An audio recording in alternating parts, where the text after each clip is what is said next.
Have you ever just stopped and wondered how we can take something massive, like a whole city or even the entire world, and somehow fit it onto a single piece of paper?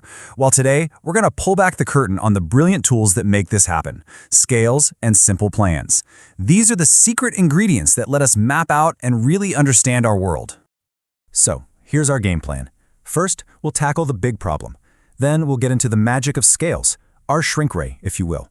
After that, we'll look at the blueprint for a plan, do a little math to see how it all works, spot some scales out in the wild, and then, finally, set you up to create your own master plan. All right, let's kick things off with the basic challenge. I mean, the world is huge, right?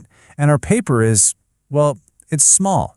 And that creates this really interesting puzzle of how to represent one on the other. No, seriously, think about it. If you tried to draw your school at its actual real-life size, you need a piece of paper the size of, well, your school. It's just not possible. And this is exactly why we needed to invent a system to shrink reality down. But, and this is the key, keep everything perfectly in proportion.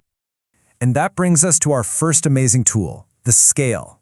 Honestly, the best way to think about a scale is like it's a mathematical shrink ray. It's the thing that lets us take something gigantic and make it totally manageable. So what is a scale, really? At its heart, it's just a rule. A simple, fixed ratio that tells us exactly how much we've shrunk something down, or, in some cases, how much we've blown it up. You can think of it as the secret code that translates between the drawing you're holding and the actual thing out there in the real world. And scales are incredibly flexible.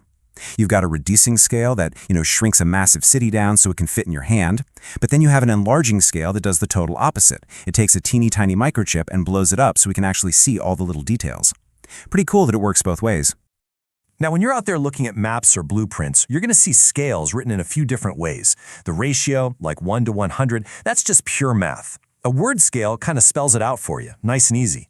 And that graphic scale, that's the little ruler you always see on maps, which is super handy because it stays accurate even if you zoom the map in or out on a screen.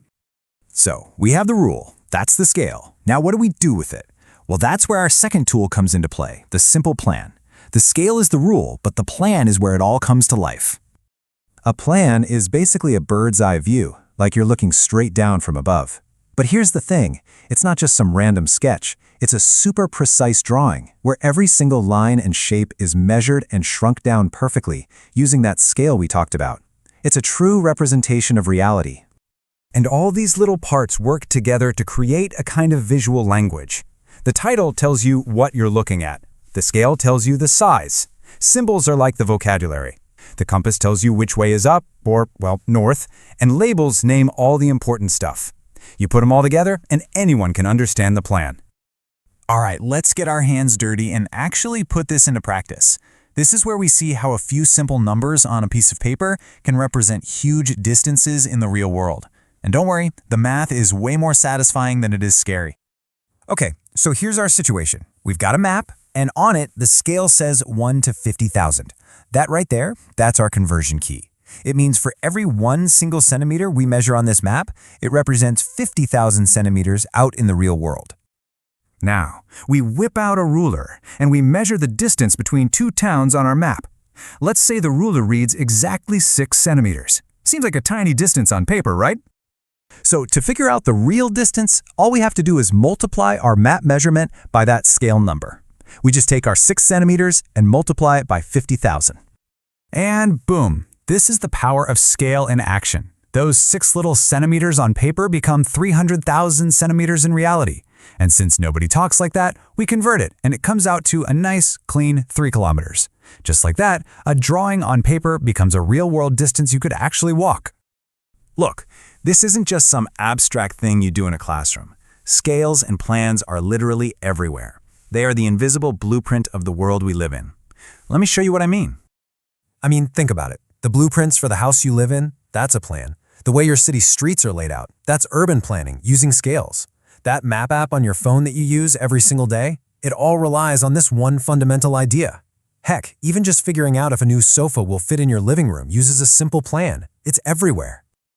Okay, so you get the what and the why. Now let's talk about the how, because you now have all the knowledge you need to create your own accurate plans. And trust me, it's easier than you think. It really just boils down to these 5 simple steps. First, Pick your space and measure everything. Then decide on a scale that makes sense for your paper size. Do the quick math to convert all your measurements.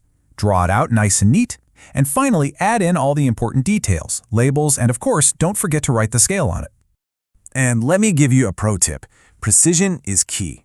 Seriously, the biggest mistakes people make are usually the simplest ones, like they'll mix up their units, or they'll forget to even write the scale on the plan, which makes the whole thing useless. So just be consistent, be clear, and your plan will be a perfect reflection of your idea. In the end, it all comes back to this one really powerful idea. Scales are a tool for perspective.